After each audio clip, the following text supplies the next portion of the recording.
Olá,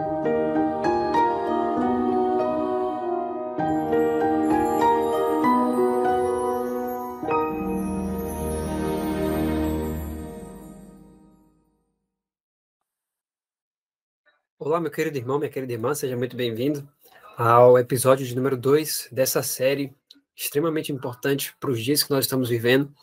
E nós iremos ver hoje sobre a questão oriental. Nós primeiro falamos sobre a Rússia, hoje iremos falar sobre a questão oriental. E nós iremos começar a perceber, né, o cenário que foi montado, né, pelos nossos pioneiros, pelo Espírito de Profecia, em relação aos últimos dias. Então, pela graça de Deus, vamos orar juntos para a gente iniciar? Oremos. Querido Pai, nós te agradecemos, Senhor, por esse momento. Queremos suplicar o auxílio do Espírito Santo para que ele venha iluminar nosso entendimento, para que a gente possa compreender, Pai, esses assuntos tão necessários e urgentes para os dias que vivemos. É o que lhe pedimos e agradecemos em nome de Jesus. Amém. Olha só, então nós iremos começar falando sobre a questão oriental. Nós iremos utilizar dois princípios muito importantes para que a gente possa compreender esse assunto. O primeiro está em Mensagens Escolhidas, volume 2, página 111. Olha o que o Espírito de Profecia nos diz. Ela diz assim: Satanás trabalha para que a história da nação judaica se repita na vida dos que professam crer na verdade presente. Os judeus tinham as escrituras do Antigo Testamento e julgavam-se familiarizados com elas. Cometeram, porém, deplorável erro. Consideravam as profecias referentes à gloriosa vinda de Cristo nas nuvens do céu como se referindo ao primeiro advento. Como ele não viesse segundo suas expectativas, dele se afastaram. Satanás sabia exatamente a maneira de apanhar esses homens em sua rede, enganá-los e destruí-los. O mesmíssimo Satanás está em atividade para minar a fé do povo de Deus neste tempo. Vamos parar por aqui, vamos retornar aqui, vamos entender para a gente continuar. Veja que o Espírito de Profecia diz o seguinte: quando você olha para a história do povo judeu, você vê que Satanás ele trabalhou no povo judeu de que maneira? Ele fez o seguinte: ele fez com que o povo se achasse familiarizado com as escrituras, né? E só que o que acontecia? As pessoas naquela época, elas não tinham, né, na cabeça delas, elas não tinham muito claro exatamente a aplicação das profecias referentes à vinda do Messias. Mas, para elas, elas tinham já todo o cenário correto, né, de como o Messias viria, de como seriam os acontecimentos. E aí Satanás conseguiu levar o povo daquele período a rejeitar o Messias, por quê? Porque Jesus não veio segundo a expectativa geral, a expectativa da maioria. Então, Satanás conseguiu derrubar eles nesse ponto. Então, e ela diz: o mesmíssimo Satanás está em atividade para minar a fé do povo de Deus neste tempo. Então, veja, Satanás quer fazer o que ele fez com o povo judeu, com o povo do nosso tempo. Como? E olha só o que ela diz: há pessoas prontas a apanhar toda ideia nova. As profecias de Daniel e Apocalipse são mal interpretadas. Ela diz: essas pessoas não consideram que a verdade foi salientada no tempo designado pelos próprios homens a quem Deus estava dirigindo para efetuarem essa obra especial. Esses homens seguiram avante passo a passo no próprio cumprimento da profecia, e aqueles que não haviam tido uma experiência pessoal nessa obra devem tomar a palavra de Deus e crer na palavra deles. Os que foram dirigidos pelo Senhor na proclamação da primeira, segunda e terceira mensagens angélicas. Então veja, Satanás conseguiu enganar o povo de Israel ali no passado, porque eles não compreendiam as profecias, eles não compreendiam exatamente aquilo que Deus desejava que eles compreendessem. Porém, eles eram orgulhosos, eles pensavam que eles sabiam, né, todo o cenário. Por isso que quando Jesus veio, né, mesmo tendo ali diversas pessoas, né, que pensavam compreender as profecias, não houve, você vê quando Jesus nasce ali, não haviam, né, várias pessoas ali para poder recebê-lo, inclusive gerou alvoroço em Jerusalém, né, quando os sábios do Oriente vêm ali para ver o Senhor Jesus. Então, ela diz que o que Satanás fez no passado com aquele povo, ele quer fazer com o povo nesses últimos dias também. Como que isso pode acontecer? Veja o que ela diz: as profecias de Daniel e Apocalipse são mal interpretadas. Por que as profecias estão sendo mal interpretadas? Ela nos diz o porquê. Porque as pessoas não estão considerando que a verdade foi salientada no tempo designado pelos próprios homens a quem Deus estava dirigindo para efetuarem essa obra especial. O que isso significa? Deus já levantou homens no passado para trazer para o seu povo luz especial com relação a Daniel e Apocalipse. Nós iremos ver quem esses homens, o que eles escreveram no passado. Mas o Espírito Profecia nos diz que Deus já trouxe, né, em um tempo designado, Deus escolheu homens para trazer a luz para o seu povo. Então ela diz, por que as pessoas estão interpretando mal Daniel e Apocalipse? Porque elas não estão considerando que Deus já enviou para nós a luz referente a esses assuntos. Deus já iluminou o caminho para que a gente possa estudar por nós mesmos, mas saber o caminho para que a gente possa compreender as profecias corretamente. E aí ela diz, aqueles que não haviam tido uma experiência pessoal nessa obra devem tomar a palavra de Deus, ou seja, devemos estudar as Escrituras e crer na palavra deles. Deles quem? Desses homens que foram levantados por Deus, os que foram dirigidos pelo Senhor, aqui aonde? Na proclamação da primeira, segunda e terceira mensagens angélicas. Então, se nós queremos ter uma base firme, uma base sólida na interpretação das profecias, precisamos compreender que Deus, lá no passado, num tempo designado, já levantou homens para nos ajudar a compreender o caminho correto das profecias. E aí ela diz, essas mensagens recebidas e vividas estão fazendo sua obra para preparar um povo para subsistir no grande dia de Deus.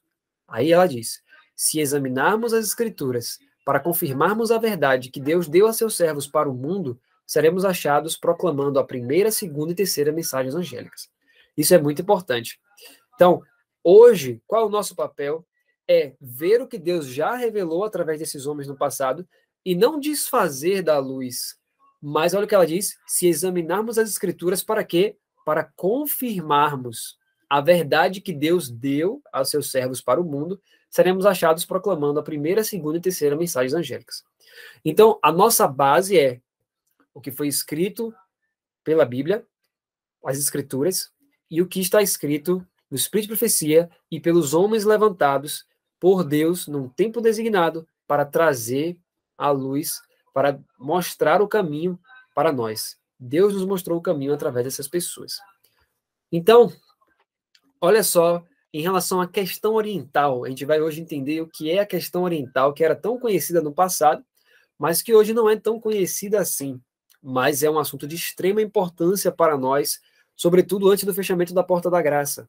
Então, olha só, Ellen White, no livro Testemunhos para a Igreja, volume 4, ela diz assim, no domingo de manhã, o tempo ainda estava nublado, mas antes de chegar a hora do povo se reunir, o sol brilhou. Barcos e trens despejavam no local seus passageiros aos milhares. O pastor Smith falou na parte da manhã sobre a questão oriental. O assunto era de especial interesse e as pessoas ouviram com a mais profunda atenção. O porquê que esse assunto era de especial interesse nós só iremos ver em outros episódios. Mas veja o que ela diz. Smith estava pregando sobre a questão oriental. E as pessoas tinham muito interesse em ouvir esse assunto, sobre a questão oriental. Em outra data, agora em 1884, em outra reunião, ela diz, a reunião da noite foi amplamente frequentada. O pastor Smith falou com grande clareza, e muitos ouviram com olhos, ouvidos e bocas abertos. Os estrangeiros pareciam estar intensamente interessados na questão oriental. Ele encerrou com um discurso muito solene para aqueles que não estavam se preparando para esses grandes eventos no futuro próximo. Então veja o que o Espírito de Profecia nos fala, né? Esses eventos irão ocorrer no futuro próximo. Então a questão oriental, ela vai acontecer no futuro próximo. Agora veja, outra pessoa pregando, agora olha o que a irmã White fala quando ela soube, né, que essa pessoa iria pregar sobre a questão oriental. Ela diz assim, o pastor Daniels fala esta noite sobre a questão oriental. Que o Senhor dê seu Espírito Santo para inspirar os corações a tornar a verdade clara. Olha o desejo da irmã White. Que essa verdade sobre a questão oriental se torne clara, porque ela vai acontecer no futuro próximo. E pela graça de Jesus, em toda essa série, essa verdade vai ficar muito clara em nome de Jesus Cristo para cada um de nós. Então, olha só. O que seria, então, a questão oriental? Nós teremos 2 episódios específicos sobre a questão oriental, esse de agora e o próximo. E nesse primeiro, nós iremos ver claramente o que esses homens do passado escreviam sobre a questão oriental. Então, olha só. O que é a questão oriental? Nesse livro, A Reunião das Nações, A.T. Jones vai falar sobre isso, sobre esse assunto. Ele diz o seguinte: a questão oriental está ligada ao capítulo 11 de Daniel, Daniel 11, certo? Nós não iremos agora falar, né, verso por verso, nós iremos fazer isso, né, em outro vídeo, mas nós iremos hoje entender o que é esse assunto, certo? No verso aqui, na página 28 do livro Reunião das Nações, Jones diz: no 11º capítulo de Daniel, a própria história é esboçada. Não é uma profecia dada sob o símbolo de um leão, ou grande imagem, ou algo desse rei. É a própria história, um esboço do anjo de Deus. Muitos, ao ler o 11º capítulo de Daniel, não o lendo em conexão com o 10º capítulo, pensam que Daniel é o orador no 11º capítulo. Então, olha só. Eu vou ler novamente essa parte. Muitos, ao ler o 11º capítulo de Daniel, não o lendo em conexão com o 10º capítulo, pensam que Daniel é o orador no 11º capítulo. Mas ele não é o orador. Daniel é apenas aquele que o escreveu. O anjo de Deus é o orador. E ele é o anjo Gabriel, como será visto a partir do 10º capítulo. Então, olha só, né, o princípio da interpretação do capítulo 11 de Daniel. Veja só. Daniel, nós sabemos que ele é um livro que tem visões, tem símbolos, profecias. Então, quando você vai para Daniel capítulo 2, ali você encontra símbolos, ali você encontra visões, ali você encontra, né, várias coisas que são, você consegue enxergar claramente que são símbolos, simbologia. No capítulo 7 você vê a mesma coisa. No capítulo 8 você vê a mesma coisa. Porém, quando chega no capítulo 10 e 11, veja só, o que era símbolos, tudo aquilo, não acontece no capítulo 11. Porque no capítulo 11 não é mais Daniel falando. Você vai perceber no capítulo 10 que agora quem vai tomar a fala é o anjo Gabriel. Olha que coisa interessante. No capítulo 10 aqui, ele diz assim, ó, no verso 11 e 12. Aqui é Gabriel falando para Daniel. Ele diz assim, ó, e me disse, Daniel, homem muito amado, entende as palavras que vou te dizer, e levanta-te sobre teus pés, porque a ti sou enviado. E falando ele comigo esta palavra, levantei-me tremendo. Então me disse, não temas, Daniel, porque desde o primeiro dia em que aplicaste o teu coração a compreender e a humilhar-te perante o teu Deus, são ouvidas as tuas palavras. E eu vim por causa das tuas palavras. E agora no verso 14 ele diz, né? Agora vim para fazer-te entender o que há de acontecer ao teu povo nos derradeiros dias, porque a visão ainda é para muitos dias. E aí no verso 21 ele diz, mas eu te declararei o que está registrado na escritura da verdade, e ninguém há que me anime contra aqueles, senão Miguel, vosso príncipe.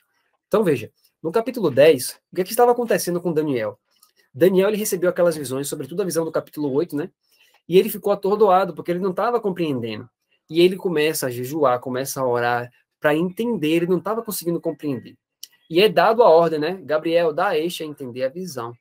Então, quando Gabriel vem para explicar, porque Daniel já não estava compreendendo mais nada, ele estava atônito por causa das visões. Então, Gabriel aparece e diz assim, olha, eu vim te dar a entender a visão. Então, o capítulo 11, veja que esse verso 21 aqui, é Gabriel falando, terminando a fala dele aqui no capítulo 10, e o capítulo 11 é ele mesmo continuando falando ali no capítulo 11. Então, o capítulo 11, quem está falando ali o tempo inteiro é Gabriel. E qual é a missão que Gabriel tinha? De dar a entender a Daniel as visões, as coisas que ele tinha visto. Então, o anjo vem para declarar, então, é o esboço histórico. Veja o que a irmã White fala aqui no livro Grande Conflito, página 598. É um princípio que a gente traz nessa interpretação, que ela diz.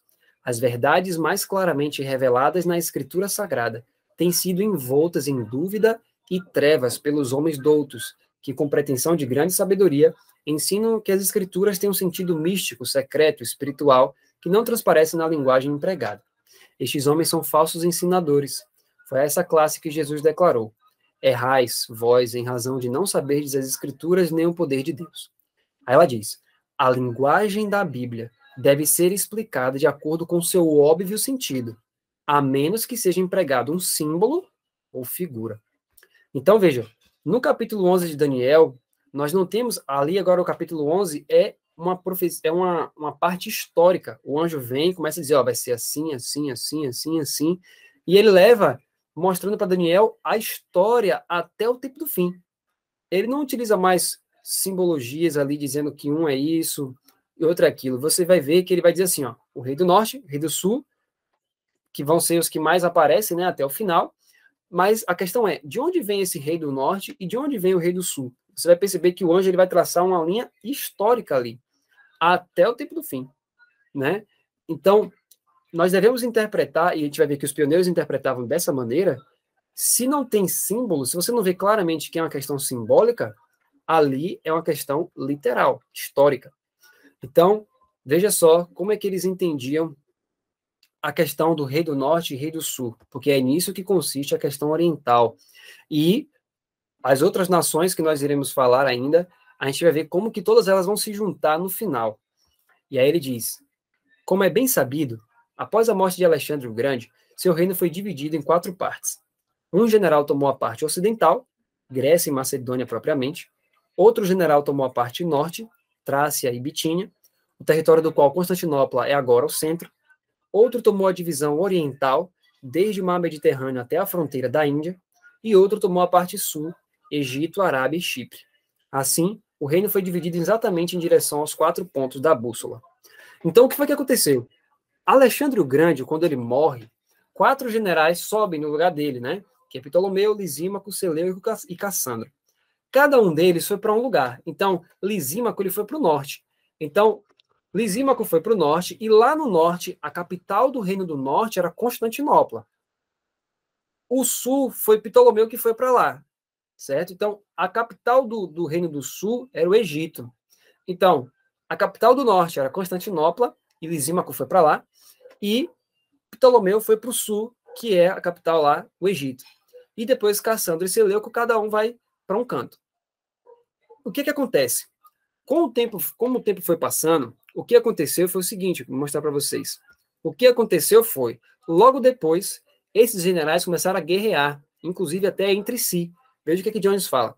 Presentemente, esses 4 generais caíram em disseções e guerras, e o poder foi fundido em 2, o rei do norte e o rei do sul. O rei do norte ocupou toda a parte norte, e o mar Adriático até o rio Indo, e o rei do sul, todo o resto.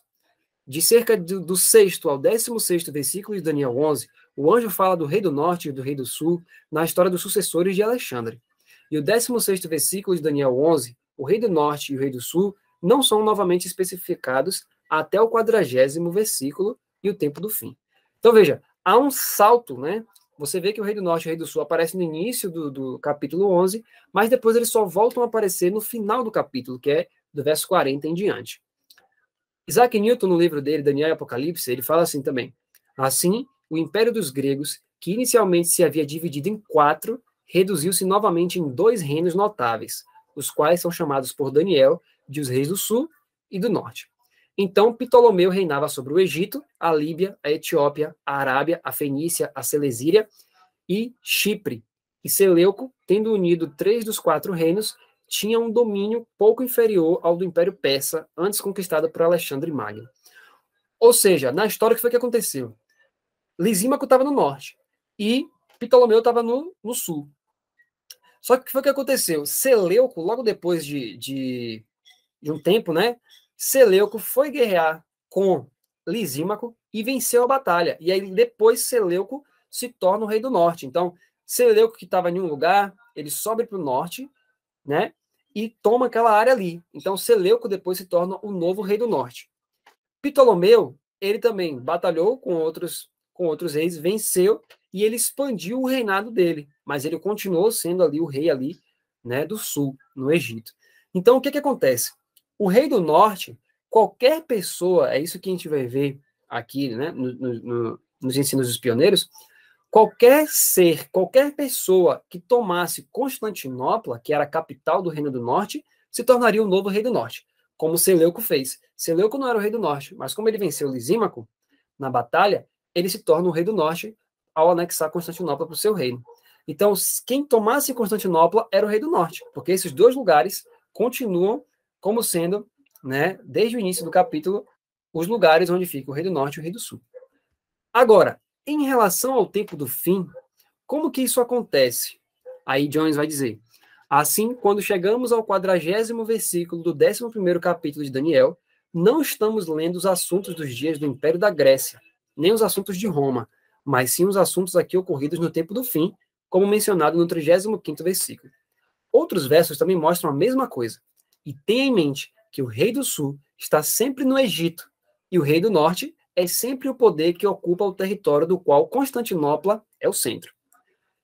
Olha só, ele diz: e todo o mundo sabe que desde 1453, o território do qual Constantinopla é o centro tem sido mantido e governado pelos turcos. Então, o rei do norte, no tempo do fim, é o domínio turco. Olha só. Então, Jones, ele traz o seguinte: Constantinopla, ela sempre esteve no passado, né? Sempre permaneceu ali. Só que o que aconteceu foi que um outro poder tomou Constantinopla. E esse poder foi em 1453, que foi quando Maomé II veio ali, né, com as suas tropas turcas e tomou Constantinopla. Então, Constantinopla mudou de rei. Então, quem toma Constantinopla, e até hoje, em 2022, quem está lá em Constantinopla, nós vamos ver isso claramente com os pioneiros aqui, quem tomou Constantinopla foi os turcos. Veja só, então eles entendiam que o anjo estava explicando a história para Daniel. Não tinha símbolo, não tinha nada para espiritualizar no capítulo 11. Eram símbolos, eram coisas literais. O anjo está explicando para ele o seguinte: ó, o rei do norte, ou seja, aquele que está em Constantinopla, vai fazer isso, isso e isso. E o rei do sul, aquele que está no Egito, vai fazer isso, isso e isso. Então, é uma coisa literal. Então, vocês vão ver que os pioneiros eles entendiam dessa forma. Nós iremos ver depois, em outros episódios, né, algumas coisas como vieram a acontecer no futuro, né, algumas mudanças. Mas, quando a gente olha para o que eles escreveram no passado, aí você começa a perceber, né, o que é a questão oriental, e nós vamos ver o que vai acontecer com a questão oriental no futuro. Então, veja, Haskell, Stephen Haskell, no livro dele também, né, sobre o livro de Daniel, ele também marca exatamente esse mesmo ano que Jones. Ele vai, olha só como as coisas eram em uníssono. Ele diz assim: em 1453, no entanto, Constantinopla foi capturada e desde então permaneceu nas mãos dos turcos, os mais ousados defensores da doutrina de Maomé. Como a fundação de Constantinopla é um marco na história, então a captura dessa cidade em 1453 é outro marco. Então, os turcos se tornam o rei do norte em 1453, quando eles invadem Constantinopla e tomam a cidade. É isso que Jones traz no livro dele. Nós vimos aqui Haskell trazendo. Vamos ler mais um texto de Jones e vamos ver o que Wagner fala também. Diz assim: finalmente, no versículo 40, ele fala do tempo do fim e novamente menciona o rei do sul e o rei do norte. Os territórios do norte e da divisão sul do domínio de Alexandre permanecem respectivamente os reinos do norte e do sul até o fim, do começo ao fim. Quaisquer que sejam as potências que ocupassem esses respectivos territórios seriam os reis do norte e do sul. Portanto, o poder que no tempo do fim ocupa o território da Trácia e Bitínia, originalmente ocupado por Lisímaco, será o rei do norte tão certamente quanto o próprio poder de Lisímaco. E como Constantinopla é o centro do território originalmente ocupado por Lisímaco, o primeiro rei do norte, e como o poder, a Turquia, que agora reina em Constantinopla, detém um território idêntico do próprio Lisímaco, é suficientemente claro que este poder é o rei do norte dos últimos versos do 11º capítulo de Daniel e dos nossos próprios dias. Então, veja, ele diz, olha, Lisímaco, o reino de Lisímaco estava ali com a sede em Constantinopla. Qualquer poder que tomasse essa localidade que o anjo delimitou ali no norte, esse poder seria o rei do norte dali para frente. Então, nos nossos dias hoje, Constantinopla, hoje, até hoje, em 2022, está lá com os turcos. Atualmente, ela não tem mais esse nome Constantinopla, mas o nome dela é Istambul. Então, até hoje, eles estão lá.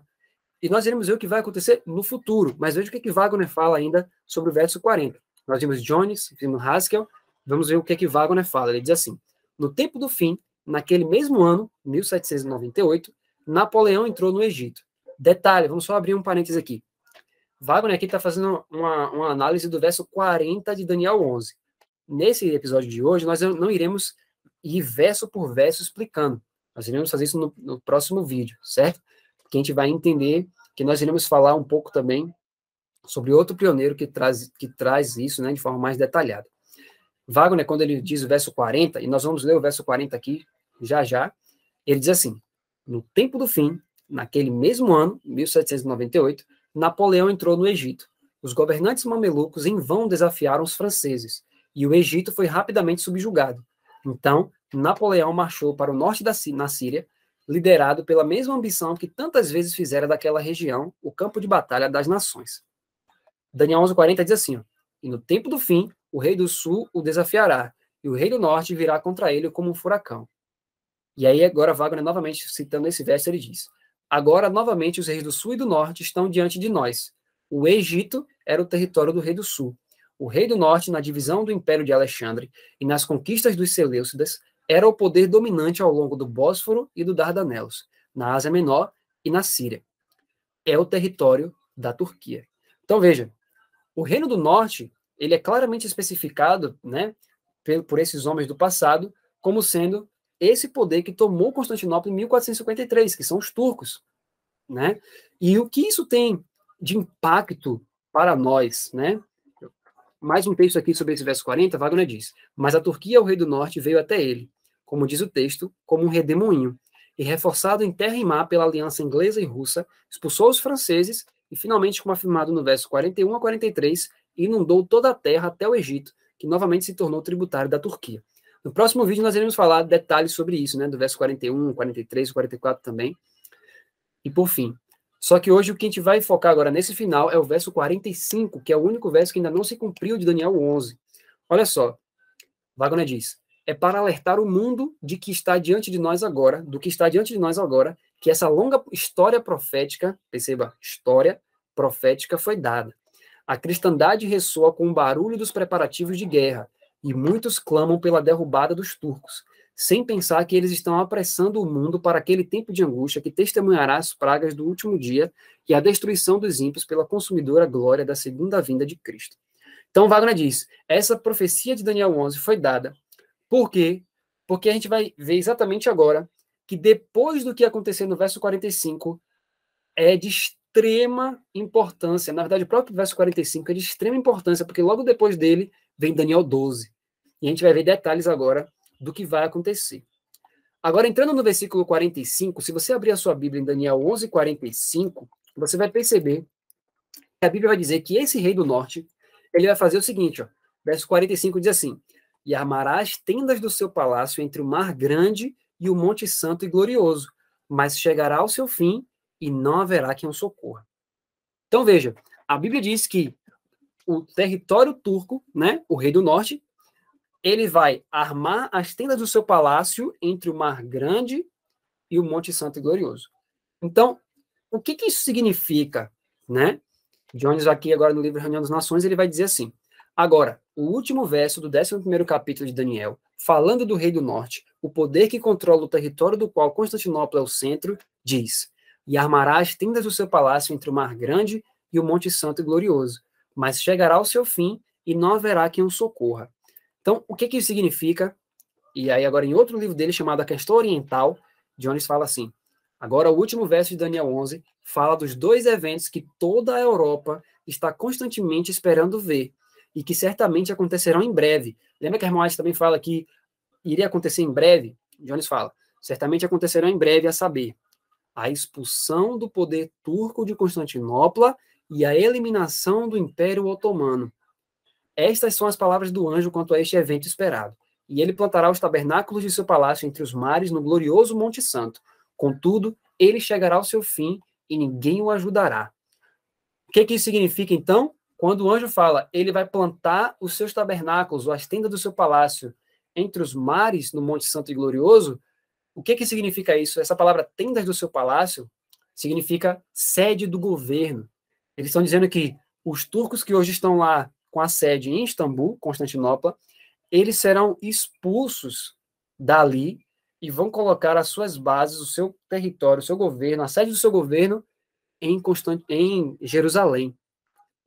E quando isso acontecer, quando eles fizerem essa, quando eles saírem de Constantinopla para Jerusalém, é aí que é o sinal para o tempo de angústia. Como assim? Nós iremos ver isso exatamente mais à frente. Porque logo depois do verso 45 de Daniel 11, vem Daniel 12:1, que diz assim, ó: naquele tempo se levantará Miguel, o grande príncipe, que se levanta a favor dos filhos do teu povo, e haverá um tempo de angústia qual nunca houve, desde que houve nação até aquele tempo. E isso é exatamente o que todas as grandes potências e o povo de Deus esperam. Então, o que vai acontecer, né? O que vai acontecer então? Veja só. Nesse livro A Reunião das Nações, Jones explica isso muito claramente. Nós iremos ver também no próximo episódio isso. Mas, para a gente já entender, o que vai acontecer é, né, pela profecia, os turcos, a Europa estará numa crise, eles vão expulsar os turcos de Constantinopla, de Istambul. Depois nós iremos ver algumas notícias recentes também, né, que vão mostrar algumas coisas que estão acontecendo hoje, em 2022, que estão mostrando, né, que vão provar claramente que aquilo que os pioneiros escreveram vai acontecer, né? Aquilo que as escrituras mostraram, né? Então, veja, o que vai acontecer é a Europa, em crise, irá forçar os turcos a saírem de Constantinopla. Por que isso? Porque Constantinopla hoje, né, Istambul, a maior parte do território dela é da Europa. Só que os turcos, eles são muçulmanos, né? E o que vai acontecer? Os turcos que estão lá em território europeu, né, porque a maioria do território ali de Constantinopla é um território europeu, vão acontecer que eles mesmos, né, a Europa, vão tirar os turcos de lá, vão pressionar para que os turcos vão embora. E quando isso acontecer, que eles saírem de Constantinopla para Jerusalém, é aí que a Bíblia fala, naquele tempo, ou seja, quando eles forem expulsos de lá, que se levantará Miguel. Nós iremos ver mais detalhes sobre isso. E você vai ver como isso é extremamente urgente. Vimos Jones falando sobre isso, agora vamos ver Wagner falando sobre isso. Ele diz assim: e ele plantará os tabernáculos do seu palácio entre os mares, no glorioso Monte Santo, mas ele chegará ao seu fim e ninguém o ajudará. Aí Wagner fala: novamente a cena do conflito se torna a terra da Palestina. É aqui que a batalha do último dia, do Armagedon, será travada. E mais de um profeta descreveu a reunião das nações para o conflito final aqui. E nisso o rei do norte chegará ao seu fim e ninguém o ajudará. E aí, comentando sobre o verso 45, no livro A Questão Oriental, Jones fala: é certo, portanto, que a sede do poder otomano será removida de Constantinopla e será finalmente plantada em Jerusalém. E então é igualmente certo que o poder chegará ao fim. Então, é isso que se refere à questão oriental. É a expulsão dos turcos de Constantinopla para Jerusalém. E isso, para nós, tem uma relevância extremamente grande. Nós iremos ver isso com toda certeza. Veja o que Haskell fala agora para nós. O que isso significa, essa questão oriental? Essa expulsão dos turcos de Constantinopla. Olha o significado gigantesco para nós. Ó. No livro História de Daniel, o Profeta, de Stephen Haskell, olha o que ele diz. Todos os olhos estão focados nesse local. E isso tem sido assim por anos. A Turquia é reconhecida universalmente como o homem doente do Oriente. E a única razão pela qual não morre é porque intoxicantes lhes são administrados, figurativamente falando. Primeiro por uma nação, depois por outra. O tempo virá quando ela irá se retirar de Constantinopla e assumir sua morada na Palestina, ou seja, armar sua tenda entre os mares Mediterrâneo e Vermelho. Esse livro, gente, aqui no Brasil a gente já tem ele publicado, de Stephen Haskell, né? A trilogia Haskell já é publicada aqui no Brasil. Então, olha o que Haskell está dizendo, os olhos estão voltados para lá. Então vai chegar um momento que eles vão se retirar de Constantinopla, vão ser expulsos de Constantinopla e vão armar suas tendas ali em Jerusalém, ou seja, a sede do seu palácio. E aí Haskell fala: repetidas vezes o mundo tem sido levado a perceber que o fim de todas as coisas está muito próximo, pois todos sabem que quando a Turquia sair de Constantinopla, haverá uma quebra geral da Europa. Podem não citar esse conflito iminente como a Batalha do Armagedon, mas Deus assim a determinou. Sobre essa relação entre a Europa, Turquia e essas coisas que vão acontecer, nós ainda traremos mais detalhes em outro episódio, de forma mais explicativa, de forma bem abrangente, para que você possa entender, né, como era trazido no passado. Nós sabemos que hoje tem diversas visões sobre isso, mas a nossa base é o que foi os marcos antigos. Então, veja, Então, a Europa vai quebrar, mas ela vai quebrar, né, depois. Nós iremos ver como que vai ser o detalhamento que os pioneiros trouxeram para nós. E o que isso significa para nós enquanto povo? Nesse livro, Haskell cita agora o selamento, Apocalipse 7, de 1 a 3. E aí, depois que ele cita Apocalipse 7, de 1 a 3, que fala sobre o selamento do povo de Deus, olha o que ele diz nesse momento, ó. Esses anjos agora detêm os ventos da discórdia, esperando que a igreja de Deus se prepare para a sua vinda. O anjo que aplica o selo passa por Jerusalém, a igreja, para colocar o selo do Deus vivo nas testas dos fiéis, e enquanto esse trabalho prossegue, a Turquia se destaca como um marco nacional para o mundo, para que os homens possam saber o que está acontecendo no santuário do alto. Perceba só, o marco nacional que Deus deixou na terra para que a gente soubesse que ainda está tendo selamento são a Turquia. Por quê? Enquanto ela está lá, enquanto ela não foi expulsa de Constantinopla, significa que os anjos ainda estão aqui selando o povo de Deus. Veja o que Haskell fala. Ó. O olho de Deus está sobre seu povo, e ele nunca fica sem uma testemunha no mundo.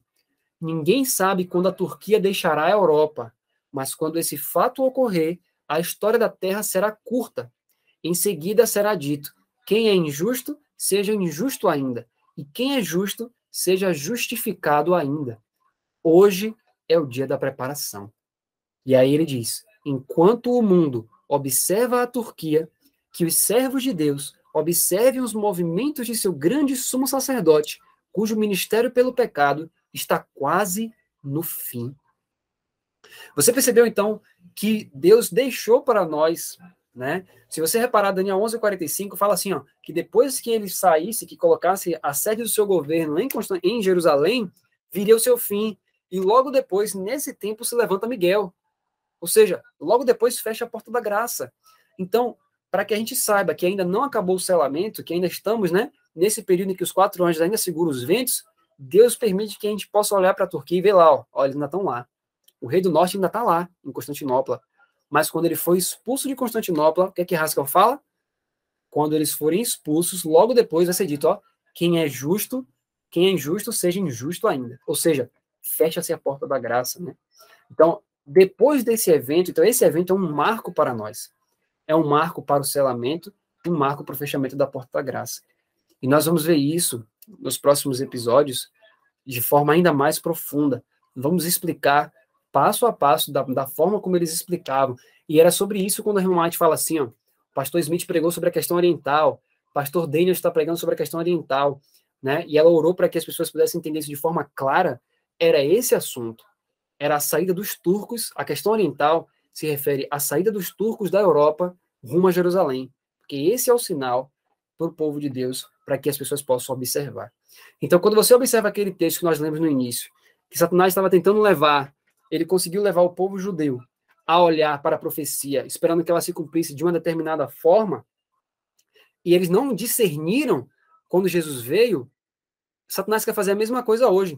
Satanás tenta embaçar essa questão oriental, fazer com que as pessoas não conheçam, não saibam dessa história, porque para que elas não olhem para o Oriente.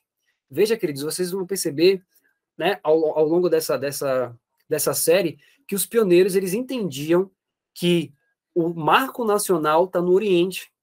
As coisas que acontecem no Oriente vão impactar grandemente o futuro da igreja. Se você reparar no grande conflito, você vai perceber como que o Oriente, né, impactou tremendamente o início do movimento adventista. Nós vamos falar sobre isso nos próximos episódios também. Então, pela graça de Jesus, hoje nós vimos o que significa a questão oriental, a saída dos turcos de Constantinopla, a sua posterior entrada em Jerusalém e a sua sede do governo sendo estabelecida lá, e aí depois que eles fazem isso, é dito, quem é justo, que seja justo ainda, e quem é injusto, continue sendo injusto ainda. E aí, logo depois que eles se estabelecem lá, Jesus Cristo vai finalizar o tempo de graça, né? Jesus Cristo vai sair do santuário. Então, Haskell fala, enquanto o mundo observa a Turquia, que os servos de Deus observem os movimentos de seu grande sumo sacerdote, ou seja, a questão oriental, demonstra para nós aqui na Terra como que está o andamento do juízo investigativo no céu. Então, pela graça de Deus, no próximo episódio nós iremos falar de mais detalhes sobre a questão oriental, e que em nome de Jesus Cristo eu oro para que fique muito claro essa questão para você, para que você possa esperar a profecia da forma correta, da forma como foi nos dada no passado. E nós iremos trazer ainda muitos mais detalhes também ao longo dos próximos episódios, e que o Senhor nos ajude a compreendermos cada vez mais a palavra dele e todas as verdades referentes ao Senhor Jesus e à sua vinda. Oremos juntos então. Querido Pai, nós te agradecemos, Senhor, por tudo que o Senhor tem feito. Obrigado, Senhor, pela luz deixada no passado para nós, que o Senhor venha restaurar, Pai, tudo aquilo que o Senhor enviou para nós, Senhor, para que possamos ter luz e discernimento nesses últimos dias. Abençoe-nos, ó Pai, que possamos compreender todo esse assunto para a glória do Senhor. É o que te pedimos e agradecemos em nome de Jesus. Amém.